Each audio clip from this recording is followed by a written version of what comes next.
Over the next couple days, possibly weeks, pro-choice advocates are going to be melting down over the recent SCOTUS decision on Roe v.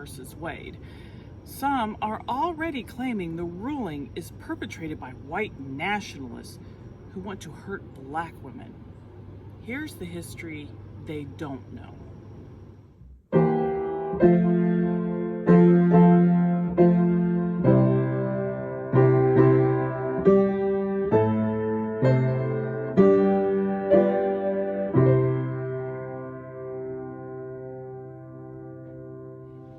In the 1857 Dred Scott decision, majority opinion, Democrat Chief Justice Roger B. Taney argued that Jefferson's phrase, "all men are created equal," was never meant to apply to Africans.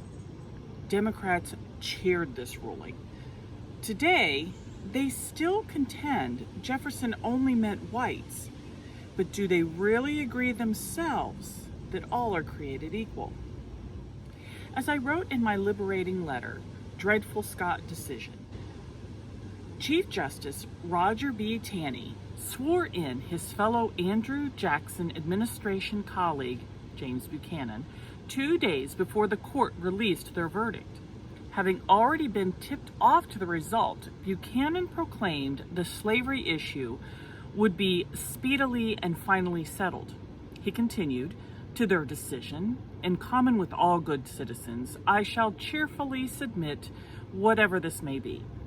Not a bold statement, considering he already knew the decision.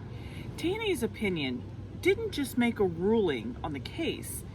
He legislated from the bench, attempting to cement slavery in the United States forever.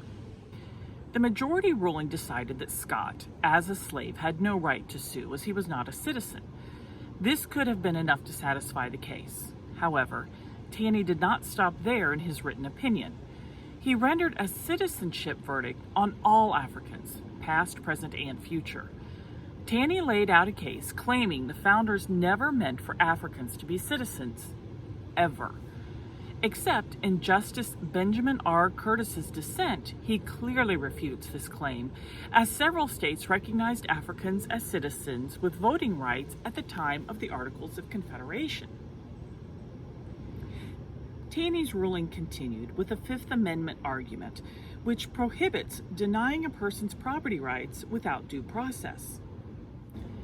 Therefore, even in a state where slavery was illegal, Taney argued slaves could not be taken from their owner nor considered free. To go even further, he inserted that Congress had no authority to prohibit territories from allowing slaves, rendering the Missouri Compromise unconstitutional. As a result of Taney's opinion, slaves were now categorized not as people, but as property. Free states could not stop slave owners from bringing their slaves to their states. At the same time in history, Charles Darwin's evolutionary theory was spreading throughout the Western civilization. This theory allowed people to agree that yes, some people are inferior in the evolutionary system, a belief which deepened racism and gave birth to eugenics. In my liberating letter, Suffering in Utopia, I stated, Margaret Sanger, the founder of Planned Parenthood, was a socialist and a eugenist. Like Hitler, she wanted to eliminate undesirables so as to perfect the human race. To disguise her true purpose, she packaged her process of eradicating human weeds under the friendly wrapping of family planning. In her own words, Sanger believed non-Aryan people of the United States are a great biological menace to the future of civilization. But what does all this have to do with Roe versus Wade? By 1973, such philosophies were so ingrained in the progressive movement in both parties that the majority opinion eerily mirrored Taney's argument. They claimed it was about a woman's body, and the fetus is her property to do as she pleases. It has no rights, including the right to life. Both of these decisions were continuations of the same bigotry. The two cases viewed blacks and unborn babies not as people, but as property. Therefore, property owners and mothers contended it was their right to do with such property as they see fit, including murder, as it is their own private matter. So who really believes Black Lives Matter? Who really demonstrates that all men are truly created equal? White-only population makes up 60% of Americans and 33% of all abortions. Blacks are 13% of the population, with 38% of the total abortions. In New York City, more Black babies are aborted than are born alive. This is not helping the Black population. It's killing them off at an alarming rate. And it's Margaret Sanger's Utopia. Animal Farm exposed the socialist viewpoint best by stating, everyone is equal. Some are just more equal than others.